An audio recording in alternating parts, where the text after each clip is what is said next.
खबरें बहुत खराब आ रही हैं, बहुत खौफनाक आ रही हैं, जो विजुअल्स आ रहे हैं, वीडियोस आ रही हैं, बहुत ज्यादा डिस्टर्बिंग है।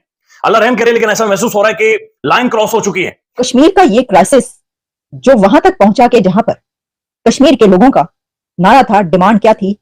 सस्ती बिजली और आटा। और अब वो डिमांड बढ़कर पहुंच चुकी है आजादी तक।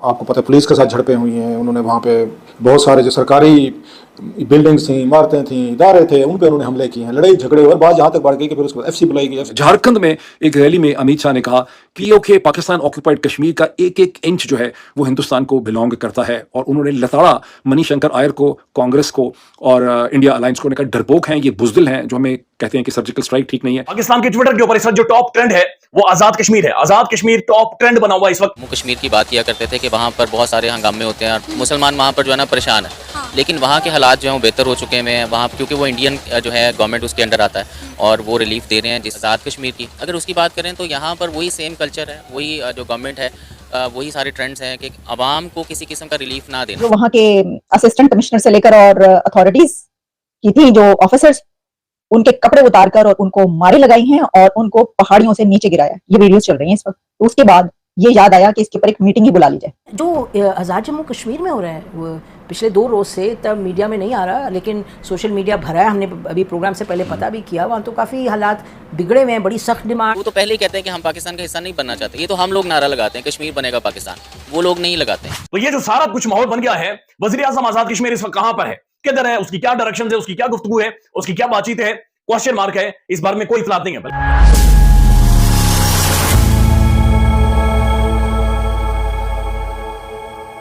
नमस्कार दोस्तों, पाकिस्तान के कब्जे वाला कश्मीर पीओके में पिछले 4 दिनों से युद्ध का मैदान बना हुआ है।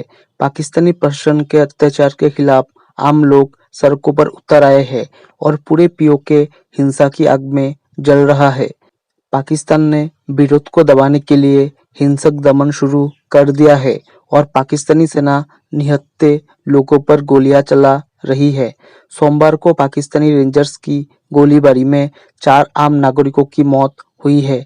बावजूद इसके पीओके में विरोध प्रदर्शन कम होने का नाम नहीं ले रहा है। सोमवार को पाकिस्तान के प्रधानमंत्री ने सब्सिडी पैकेज का लालच देकर मनाने की कोशिश की, लेकिन घाटी के लोगों ने इस्लामाबाद के झांसे में आने से साफ इनकार कर दिया है। पाकिस्तान के कब्जे वाले कश्मीर में लोगों का गुस्सा अचानक नहीं फूट पड़ा। इसकी आग काफी समय से सुलग रही थी, जो अब भड़क उठी है। पाकिस्तान इस समय इतिहास के सबसे बड़े आर्थिक संकट से जूझ रहा है। पिछले साल पाकिस्तान दिवालिया होने ही वाला था, लेकिन आखिरी समय में आईएमएफ से मिले बेल-आउट पैकेज ने उसे बचा लिया। भारत के साथ व्यापार बंद होने के बाद पाकिस्तान में व्यापारियों का एक बड़ा वर्ग बर्बाद हो चुका है। कंगाल पाकिस्तान के पास अब लोगों को दी जाने वाली सब्सिडी भी बंद कर दी है। दूसरी तरफ उसने वसूली के नए तरीके निकाले हैं। बिजली और पेट्रोलियम उत्पादों के दाम आसमान छू रहे हैं। पीओके में स्थिति और भी खराब है, क्योंकि कंगाल पाकिस्तान पहले अपने सूबों को संभालने में लगा है और उसने अपने कब्जे वाले कश्मीर में लोगों को अपने हाल पर छोड़ दिया है। हड़ताल से पाकिस्तानी प्रशासन इतना घबरा गया कि उसने एक दिन पहले शुक्रवार को जवानों को भेजकर अवामी एक्शन कमेटी के 70 कार्यकर्ताओं को गिरफ्तार कर लिया। चलिए दोस्तों, इसी पर आगे पाकिस्तानी मीडिया के रिएक्शन देखते हैं। बात करेंगे कश्मीर की सूरत हाल पर। क्राइसिस इतना ज्यादा बढ़ गया कि वहां पर हलाकतें तक हुई हैं, लोगों की जानें गई हैं और एक एडिशनल एएसआई को लोगों ने मार मार के जान से मार दिया है। तकरीबन 90 के करीब बताया जो फिगर्स हैं वो ये आ रहा है कि 90, लेकिन आप सोच सकते हैं कि अगर 90, 100 कहा जा रहा है कि इतने लोग अस्पताल में हैं, तो इससे कितने ज्यादा लोग अस्पताल पहुंचे हैं। जख्मी हालत में दर्जनों सैकड़ों लोग अस्पतालों में पहुंचे हैं, जिसमें अवाम भी शामिल है और पुलिस वाले भी शामिल हैं, जिनको मारा गया है, मार लगाई गई है वो, और कुछ की जो हालत है वो बहुत क्रिटिकल है। तो कश्मीर का ये क्राइसिस जो वहां तक पहुंचा के जहां पर कश्मीर के लोगों का नारा था, डिमांड क्या थी? सस्ती बिजली और आटा। और अब वो डिमांड बढ़कर पहुंच चुकी है आजादी तक, क्योंकि ऐसी वीडियोस वायरल हो रही हैं जिसमें कश्मीर के लोग ये कहते हुए सुनाई दे रहे हैं और नजर आ रहे हैं कि लेकर रहेंगे आजादी। और उनका कहना यह है कि कश्मीर का फैसला हम करेंगे। वो तो ठीक है, बिल्कुल सही कि कश्मीर के जो लोग हैं रहने वाले, उन्हीं का हक है फैसला करने का। प्रेसिडेंट ऑफ पाकिस्तान आसिफ अली जरदारी ने एक इमरजेंसी मीटिंग कॉल की है कश्मीर की इस सूरत हाल पर। बहुत देर की मेहरबान आते आते कौन जीता है तेरी जुल्फ के सर होने तक। यानी जब वहां पे हलाकतें हो गई, पुलिस वालों को नंगा करके पहाड़ से नीचे फेंका जा रहा था, ये वाली वीडियोस वायरल हो गई। पुलिस वालों को ये कहा गया कि अगर कोई घर में घुसा तो वो जिंदा वापस नहीं जाएगा। कश्मीर के लोगों ने कहा कि अगर कोई उनके घरों में घुसा तो वो जिंदा वापस नहीं जाएगा, वो पुलिस वालों को कह रहे थे।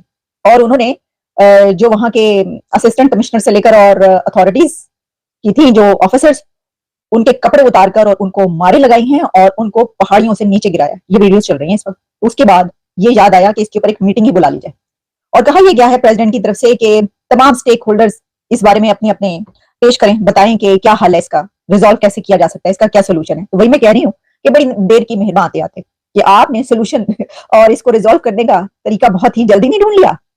क्या ही अच्छा होता कि जब वो आटा और बिजली मांग रहे थे तो आप कहते कि हाँ जी ठीक है, बताइए, आइए बैठकर बात किए लेते हैं, टेबल टॉक किए लेते हैं, जो कि तरीकेकार है। लेकिन भाई वाह, पाकिस्तान में जो तरीकेकार है सोल्यूशंस ढूंढने का, और तो वो तो वैसा तो पूरी दुनिया में कहीं नहीं होगा। जब हंगामे हो जाते हैं, जब पूरी दुनिया में खबरें चल जाती हैं, जब वहां पर मासूम लोगों पर प्रोटेस्ट के दौरान गोलियां बरसाई जा रही होती हैं, उनको मारे लगाई जा रही होती हैं और फिर वो रिएक्शन में पुलिस वालों को पकड़ पकड़ के मारते हैं और मारी डालते हैं, तो उसके बाद हमें याद आता है कि हमने इमरजेंसी मीटिंग कॉल करनी है। फिर बहुत सारे ऐसे विजुअल्स आ रहे हैं कि जहां पर पुलिस को अवाम ने घेरे में ले लिया है, डंडे मारे जा रहे हैं, लाठियां मारी जा रही हैं कि तुम हमारे ऊपर चैलेंज करोगे, हम जब अपने हुकूक के लिए निकले तो तुम हमारे ऊपर चैलेंज करो, ये हम काबिल कबूल नहीं समझते। बहुत सारी जगहों पर पुलिस वालों की वर्दियां उतरवाई गई हैं, वर्दियां उतरवाई जा रही है। बहुत सारी जगह ऐसी हैं कि जहां पर पंजाब से गई हुई पुलिस को आजाद कश्मीर की पुलिस ने हिरासत में लिया है, उन्हें गिरफ्तार किया गया है। तो एक बहुत बड़ा घमासान आजाद कश्मीर के अंदर मच गया है। लेकिन सवाल उठ गए हैं, सवाल ये हैं कि क्या कश्मीर के अंदर सोच समझ है अभी सूरत हाल को खराब किया जा रहा है? क्योंकि पुलिस ने जो स्ट्रेट फायरिंग की है, जिसके जवाब में भी फायरिंग हुई है, आखिर पुलिस को कौन अहकाम दे रहा है, कौन उन्हें इस वक्त बाकायदा से कह रहा है कि आपने फायरिंग करनी है, आपने स्ट्रेट फायरिंग करनी है? यानी एक प्रोटेस्ट, जो पूरा प्रोटेस्ट हो रहा है, जिसके अंदर निहत्ते शहरी शामिल है, जिसके अंदर वो लोग आ रहे हैं जिनके हाथों में डंडा भी नहीं है, लेकिन उसके बावजूद पुलिस फायरिंग कर रही है, पुलिस स्ट्रेट फायरिंग कर रही है। तो ये कौन है, कौन अहकाम दे रहा है, कौन मामला को खराब करवा रहा है, कौन मामला को किस तरफ लेकर जा रहा है, ये समझ से बाहर है। लेकिन ये कौन है जो अहकाम जारी कर रहा है कि वहां पर आप लोग फायरिंग करें? यानी फायरिंग कभी भी आप एक अवाम, एक पब्लिक होती है, उसके ऊपर आप नहीं कर सकते। दूसरी बात ये है, अनवर उल्लाह जो वज़ीर आज़म है आजाद कश्मीर के, वो किधर है? वो बंदा किधर है? वो किधर से गायब हो गया है? यानी ये सब इस वक्त तक तो उन्हें इस्तीफा दे देना चाहिए था। कश्मीर के अंदर नौजवान मारे गए, पुलिस की वर्दियां उतरवाई जा रही हैं, पुलिस वाला वहां पर मारा गया है। तो ये जो सारा कुछ माहौल बन गया है, वज़ीर आज़म आजाद कश्मीर इस वक्त कहां पर है, किधर है, उसकी क्या डायरेक्शन है, उसकी क्या गुफ्तगू है, उसकी क्या बातचीत है, क्वेश्चन मार्क है। इस बारे में कोई इत्तला नहीं है। बल्कि इससे पहले वज़ीर आज़म आजाद कश्मीर बाकायदा लोगों को इश्तिहार दिलाते रहे कि अच्छो वाला पुल ऊपर खल के दिखाओ, अच्छो माइज़े डालो, अच्छो। उसके बाद कहते रहे कि ना ये तनवीर इलियास के चेले हैं, जो करना है इन्हें करके दिखा दें। तो इस तरह की रौनियत फिरौनियत जब वज़ीर आज़म के अंदर मौजूद थी, तो उसका जो रद्द-ए-अमल है वो आज सड़कों के ऊपर मौजूद है, और उसका जो रद्द-ए-अमल है वो इंतहाई खौफनाक है, इंतहाई खौफनाक रूप ये तहरीक इख्तियार कर चुकी है। ये मामला किधर जाएंगे, किस तरफ जाएंगे, क्योंकि जो विजुअल्स आ रहे हैं इंतहाई खौफनाक है। अल्लाह ताला रहम करे। जय हिंद दोस्तों, स्वागत है आपका आपके YouTube चैनल जय हिंद पर। वीडियो को लाइक और चैनल को सब्सक्राइब जरूर करें, और हम आपके लिए पाकिस्तानी मीडिया के एक से बढ़कर एक लेटेस्ट वीडियो लाते रहेंगे।